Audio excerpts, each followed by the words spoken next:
Bueno, queríamos consultarle sobre el impacto político que tendrá en el corto y mediano plazo, si se quiere un poco, esta sentencia contra Cristina.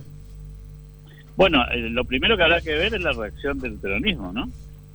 Si prefieren ir por el camino de la victimización y de la instalación de esta idea de persecución política, volver sobre el lawfare y tratar de convencer a la sociedad de que esto se trata de una especie de juzgamiento vinculado a la representación política y se quedan empantanados en la lógica del pasado, o si se encargan un nuevo proceso que tiene que ver probablemente con la renovación tanto discursiva como dirigencial de un espacio político que tiene muchas décadas y que ha tenido a lo largo de su historia variaciones, modificaciones estratégicas e inclusive hasta discursivas. Yo creo que eso es lo que se dirime en estas horas, y habrá que ver cuál es la mejor opción que tiene ese espacio político para no quedarse empantanado en una lógica que hoy, al menos en el corto plazo, ha demostrado ser improductiva, porque cuando uno mira las 7 elecciones que pasaron hasta ahora, en términos de lo que ha ocurrido en las provincias de Santa Fe, San Luis, Salta, Jujuy, Chaco, la ciudad de Buenos Aires y Misiones, al justicialismo no le ha ido bien en términos generales. Y esto de alguna manera avisora un escenario bastante complicado para este espacio político de cara a la elección nacional, sobre todo si tenemos en cuenta que todavía falta la provincia de Buenos Aires el 7 de septiembre y que a partir del fallo de ayer, probablemente Cristina Fernández de Kirchner no pueda ser candidata, inscribirse como candidata para esa elección de septiembre, ¿no? Alberto, al peronismo no le queda otra que unirse después de en medio de esta interna justamente que estaban discutiendo hasta ahora, pero ahora habrá que encolumnarse detrás de Cristina. Bueno, me parece que esa es la gran decisión que tiene que tomar ese espacio político, pero también tiene que pensar en cómo se va a renovar no solamente en caras, sino cómo se va a renovar en términos discursivos. Fíjate que en las últimas semanas la misma Cristina Fernández de Kirchner hizo varios ajustes a lo que podría ser la narrativa de ese espacio político. Hizo una crítica bastante dura a lo que podríamos llamar la estrategia del Estado presente. Hizo una modificación inclusive discursiva respecto a los nuevos tiempos y cómo la gente está dimensionando la política.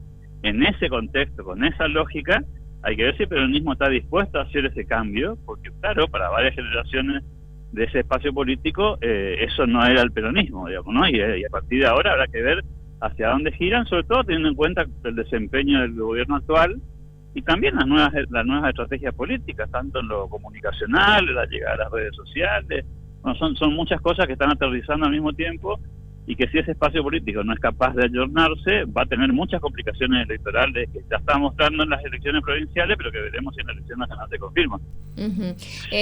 Alberto, respecto a hoy, hace un ratito nada más dialogábamos con Georgina Paulino también sobre este tema, y ella nos dejaba una pregunta muy interesante al final.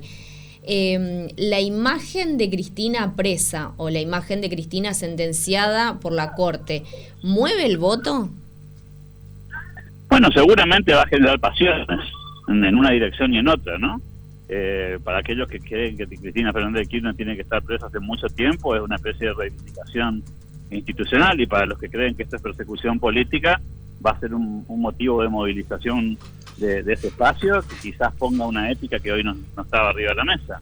Ahora, no obstante eso, nunca hay que olvidarse que a la gente común, no a los militantes, le interesan otras cosas. La agenda de la gente no es la agenda de la política.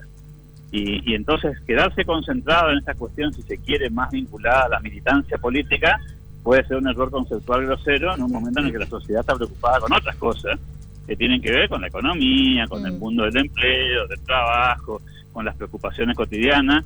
Y cuando ven a los políticos discursear en una dirección o en otra, con temas que son absolutamente abstractos y que les tocan mucho más en lo personal que en lo que impacta a la sociedad, bueno, otra vez la política se aleja de la gente, ¿no? Que es lo que me parece que es una preocupación que deberían tener hoy los dirigentes, que siguen hablando de esto como si fuese una preocupación de la gente, cuando en realidad la sociedad tiene una escala de temas mucho más interesantes que discutir si está bien o está mal que Cristina esté presa.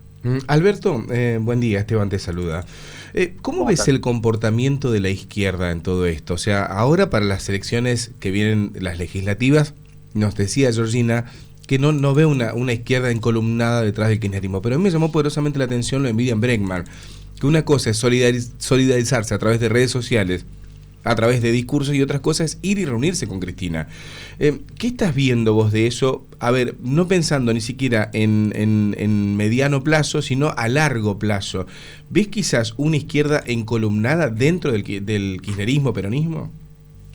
Yo lo que veo es que la izquierda tiene un comportamiento que es bastante habitual en estas fuerzas políticas en general, que es tratar de captar la mayor cantidad de adherentes de su ideología, de su visión. Y claro, ahí en el kirchnerismo abrevan un montón de sectores que se sienten muy cómodos con la retórica cubana, nicaragüense, venezolana, y claro, que están mucho más cerca en términos ideológicos de la izquierda que del peronismo tradicional, si se quiere, o del peronismo ortodoxo. El kirchnerismo supo, en su tiempo, amalgamar dentro de ese espacio político vertientes de izquierda, de centro-izquierda, de centro, y durante mucho tiempo gobernaron con esa lógica. La izquierda está tratando de captar ese voto duro que efectivamente existe, especialmente cercano a Cristina, y que hoy quizás no está tan cómodo si el liderazgo no pasa por ella, ¿no? Entonces me parece que es más una movida oportunista de captación de votantes que tenga que ver en realidad con una cuestión personal. Alberto, ¿y cuál crees vos que va a ser el rol de Cristina? Cristina va a tratar de mantener la centralidad, porque además está en su vena, está en su esencia, en su lógica política. Ella fue 2 veces presidente de la Nación, acompañó a un presidente como Néstor Kirchner, fue vicepresidente de Alberto Fernández, es sin duda la protagonista política de la época de este siglo, sin ningún lugar a duda, porque ha tenido durante muchos años un rol protagónico, inclusive cuando le tocó ser opositora. No va a perder esa centralidad, porque todavía tiene vitalidad, y va a tratar de mantenerse como una suerte de rectora, aunque no pueda ser candidata. Hay que ver si el peronismo se presta a ese juego. Por eso hablaba hoy de la narrativa, ¿no? Si toda la oferta del peronismo pasa por hablar del pasado y de lo que fue y lo que pudo ser, es posible que haya un sector de la ciudadanía muy importante, sobre todo los más jóvenes, que no se enganchen con eso, porque la gente quiere hablar de lo que viene, no quiere hablar de lo que pasó. Lo que pasó es parte de la historia, de los libros, de la política endogámica, no es parte de la conversación de la sociedad. Bueno, la sociedad está hablando de otras cosas, y yo creo que ahí la política tiende a desconectarse. ¿Vieron cuando analizamos por qué vota tan poca gente en la legislativa y por qué la participación está tan baja?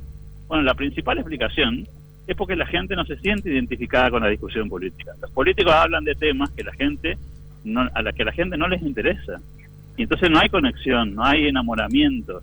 Y creo que en ese sentido el peronismo quizás es en este momento el movimiento político que está más desconectado de la sociedad, porque no logra hablar de los temas que a la gente le interesa, o por lo menos que la gente no percibe que se esté hablando de los temas que realmente le preocupan. Lo hacen de un lugar más oportunista, usando algún tropiezo del gobierno de turno para sacarle provecho, pero no deja de ser la politiquería clásica, tradicional argentina, ¿no? Bueno, ¿vos no crees que con el discurso que daba Cristina ayer, tanto en el PJ, donde decía que, bueno, a mí me van a meter presa, pero las jubilaciones van a seguir cayendo, el empleo va a seguir cayendo, la gente la va a seguir pasando mal, ¿no crees que van a tomar esa retórica los que quedan afuera justamente para enfrentar al oficialismo?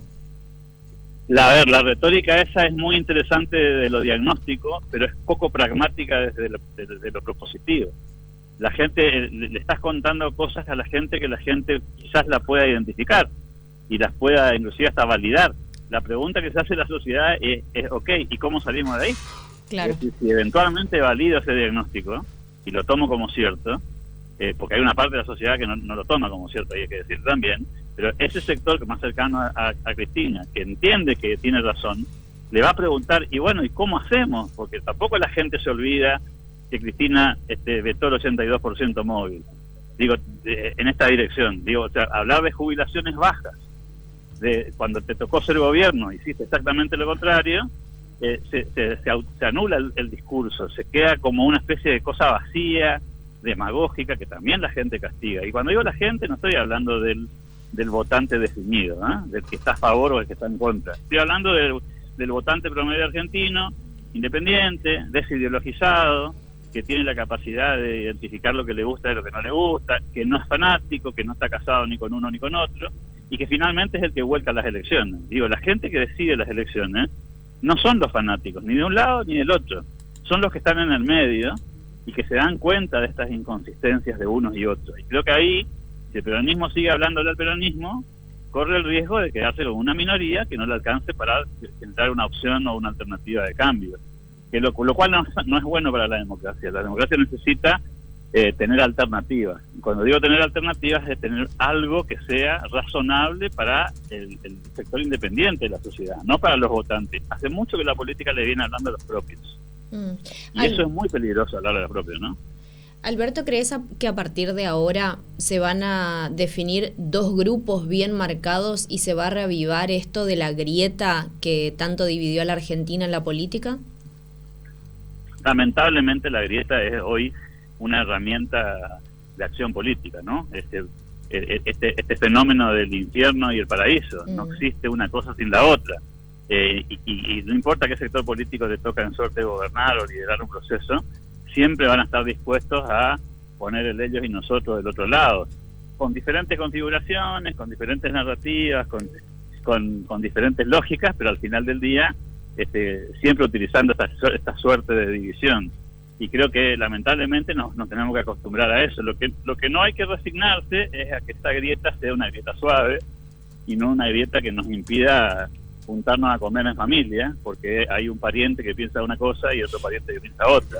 Esa es la cuestión de la convivencia democrática que Argentina no logra resolver.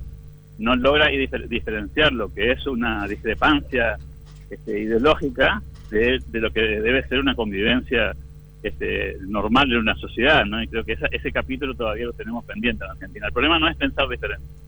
El problema es tener la capacidad de sentarse con gente que piensa diferente y entender que una discrepancia personal o ideológica no es una razón suficiente para no convivir en sociedad.